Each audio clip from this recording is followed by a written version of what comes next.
So I'd like to start by sharing with you a definition of financial well-being that's borrowed from the Consumer Financial Protection Bureau in the United States.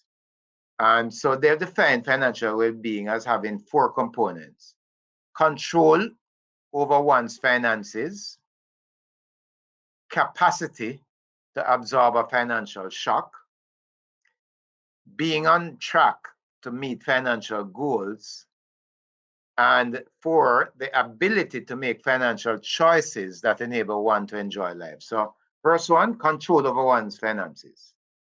Two, capacity to absorb a financial shock. Three, being on track to meet financial goals, whatever your financial goals are. And four, the ability to make financial choices that enable one to enjoy life. So financial well-being doesn't mean that you have to be a billionaire or a millionaire. It just means that you have to have some control, you have to be able to absorb shock, you should be on track to meet your goals, and you should have the ability to make some choices, you know. So I came across some research done by a Wharton professor, Olivia Mitchell, who is also director of the Pension Research Council in the States. And she shared a quote that she said something that I want to share with you. She says, during their working lives, people spend too freely, save too little, invest unwisely, and generally make a hash of their finances. There are exceptions, of course, but study after study shows this to be true for millions. And then she goes on to say, people who are financially literate tend to plan more, they save more, they invest smarter, and they end up with more wealth at retirement. So we could almost end the presentation there. So financial education helps people to achieve financial well-being. And I want to share with us this evening 5 reasons why financial education is important. Firstly, knowledge is power. Knowledge is power. Someone by the name of John Lanchester said, the language of money is a powerful tool, and it is a tool of power. So we need to think back several millennia, perhaps, in fact, before Christ, to recognize that the religious elites in ancient Egypt maintained then a secret system for recording and protecting flood levels in the River Nile. And they would call that system Nilometers. And this asymmetric flow of information meant that the elites established and maintained power over the most critical drivers of economic fortunes. They would know when to plant, when to reap, and when and how to move to protect livelihood, because only they had that information. Knowledge is power. And in the same way, fast forward to 2021, today's financial elites, you also use an asymmetric flow of information. So what they're using now, the smart guys on Wall Street or the London Stock Exchange, is an elaborate ritual and language designed to bamboozle and mystify and manipulate. And so they're creating a knowledge gap that actually leads to a widening income gap. And so broader participation in financial markets is good, and that's progressing. In Jamaica last year or the year before, you had Wigton Wind Farm record participation, and then after that, Trans Jamaica Highway being listed, and tens of thousands of people participated. So we do have record ownership now in stocks, broader participation in financial markets. But this broader participation has not been accompanied by the corresponding increase in knowledge about how financial markets work. You would not believe how many people who are now the new owners of stock in Trans Jamaica Highway understand, how few of them understand how financial markets work. Some of them ask, can I withdraw some funds from my investment? Right? Those are the types of questions you're getting from them. They don't know how to go about selling the stock or doing a margin loan against the stock. So do not equate broader participation in the financial markets with knowledge about how financial markets work. And you are addressing how financial markets work. And that is why Victoria Mutual, we have invested in several programs aimed at improving knowledge of how financial markets work. We have something called the VM FIT program, Financial Education to Empower. And we have another one called Ignite, IGNITE, like, Knights of the Round Table, right? Program. So we launched the VM FIT in December 2019. And really what this program does is encapsulates a series of initiatives aimed at supporting our financial education value proposition. Because we have said that that's how we want to differentiate ourselves at VM, to provide financial education because we care. We care about people's financial well-being. And so the program initially targeted university students and it then has further expanded to the secondary level. And a financial education curriculum has been developed for each group with accompanying interactive workbooks for both groups and videos for secondary students. And so we have engaged at the university level 8 youth ambassadors from both UWI and UTech, and they have undergone extensive financial education training along with the support of the VM financial experts. And they have been conducting financial education sessions via social media with specific groups and typically with our students. And then the VM Ignite program now is a partnership with the New Testament Church of God. And they have a national tertiary students initiative, which is a leadership program, and they're targeting students of the University of the West Indies as well as Charlotte Teachers College. And so what they do there is that they have participants engaged in a program that's approximately 12 weeks, comprising of leadership and personal development training. And so what Victoria Mutual has done is that we have sponsored the initiative and we provide financial education training.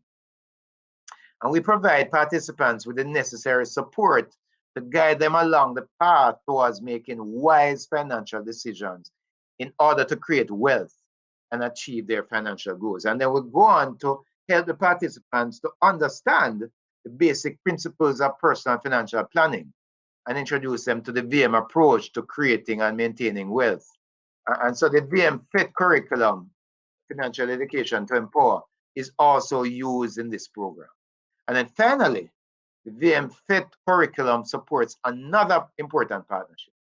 And that partnership is a social enterprise in secondary schools initiative. And that one is conducted in partnership with the British Council. So in addition to learning the principles of establishing a social enterprise, the students in this program are provided with financial education training. They learn the key principles of financial management for their small businesses. And so these targeted initiatives, whether it is a VM, Ignite, social enterprise in secondary schools, all the other things that we're doing are supported by our routine financial education webinars and special programs which are conducted throughout the year. Just last night, VM Wealth had a session on cryptocurrencies just to provide information, not necessarily recommended it, but just to provide information. So the first reason and most important reason why financial education is important is that knowledge is power. The second reason, and the others will be shorter, don't worry. The second reason is that there is a retirement crisis looming. People are living longer. The average person now needs to plan for a retirement that might last 30 years or more. And the Social Security is not enough to live on. I just heard, the Minister of Finance launch a program, social pensions, for those who are not covered by NIS. They're trying to help. But guess what? It's $3,400 per month, right? And people who are in NIS, you know that it can, you can barely live off that. In fact, you can't.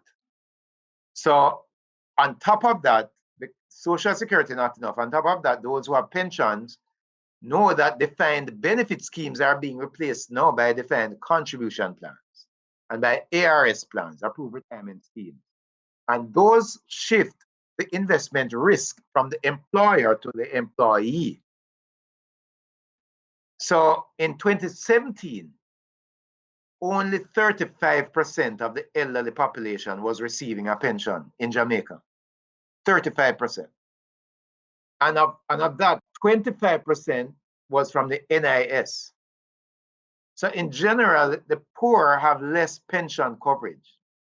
83% of the poorest in Jamaica are not covered by either the NIS or private insurance in comparison to 49% of those who are more well off. And that's from the Capri study that was launched in March of this year. And only 10% of Jamaica's working population, so those are the people who are retired, but only 10% of Jamaica's working population are on a private pension plan. And of those contributing, many have not exercised the option to increase their pension contribution to the maximum allowed of 20%, which is a tax-free saving opportunity. And you learn, growth, and invest. You learn, grow, and invest. You have to share that education. So my advice is that self-employed people, contract workers, professionals, check out approved retirement schemes and ensure that you're preparing for your retirement and that you're exercising the option of investing up to 20% of your income. Because you do not wish to be unprepared when you're at your most vulnerable, which are in your senior years. So when you're financially literate, you will prepare for retirement. The third reason why financial education is important is market complexity. Financial life has become more complex with the growth in the different types of mutual funds and unit trusts and annuities and various kinds of personal loans and mortgages and complex tax laws. In Jamaica alone, we have 58, I counted it yesterday, 58 unit trust portfolios to choose from. DM Wealth Management alone has 9 of these 58. So how do you decide which ones to invest in unless you are benefiting from financial education? Over 120 securities are listed on the Jamaica Stock Exchange. How do you select? And we can also invest in equities traded on overseas stock exchanges. So you look at the New York Stock Exchange. The New York Stock Exchange alone has 2,800 companies listed. So without sound financial education, you will not be able to navigate this complexity. The fourth reason why financial education is important is that all financial decisions are important. It is not only important to save for retirement, but it is important to make the right decisions on budgeting, spending, managing credit cards, buying a car, choosing a mortgage. So for example, just take one, saving. The more cash you have is the more opportunities you have. And Proverbs 21 verse 20 said it. The wise store up choice food and olive oil, but fools gulp theirs down. So, we advise people to save at least 3 to 5% of gross salary from every salary check using guidelines such as, having a clear, measurable goal in mind, not delaying, start saving now, save more by consuming less and take full advantage of opportunities to save when you spend, and don't lose your regular savings to supplement your household budget. And, as I said before, maximizing your annual pension contribution. But the idea is to consider regular savings as payroll deductions or automatic bank transfer. The key decision, though, is how much and how are you going to save. All financial decisions are important. If you're thinking about buying real estate is always one of the best long-term investment assets because according to information received from the BOJ, from our central bank, housing prices in Jamaica increased by 70% over the 10 years, December 2008 to December 2018. So when will you start investing in real estate if you haven't started already? And what about equities? The Jamaica Stock Exchange has been the world's best performer in 2 of the last 6 years. In 2015 and 2018, two different political administrations, right? We were the top performer. 2015 under the PNP, 2018 under the JLP. So the politicians actually don't matter, right? However, it declined by 25% in 2020. So it would be good to take advantage of low prices on some stocks. You can start with very little, but ensure that you understand what you're investing in. How will you start and manage your equity portfolio? Again, financial education is important. Consult your wealth advisors for that, right? So that's the fourth reason. And then the fifth and final reason why financial education is important is that financial education must be ongoing. A control study led by the same professor I quoted earlier, Professor Olivia Mitchell, found that participants in financial education programs who did them in the prime of their working lives at, say, 40 years old, plus having regular booster shots, have 10% gain in wealth at retirement versus their control group. Right? They've studied this, compared people who, took the financial education, got regular updates, they ended up at retirement at least 10% better off than the people who had not benefited similarly. So here's how I want to wrap it up. I want to quote from, in congratulating, I want to quote from a favorite scripture verse of mine, Luke 4, verse 18. Jesus is giving you his mandate for ministry. And he says, the Spirit of the Lord is upon me because he has anointed me to preach the gospel to the poor. He has sent me to heal the brokenhearted, proclaim liberty to the captives, and recovery of sight to the blind, to set at liberty those who are oppressed. So if we are to be faithful to our mission of liberation, healing, and empowerment, financial literacy has to be included in any curriculum that any people of faith would be doing. So we have to teach stewardship now in a new holistic way, managing God's money. The money we have is not ours.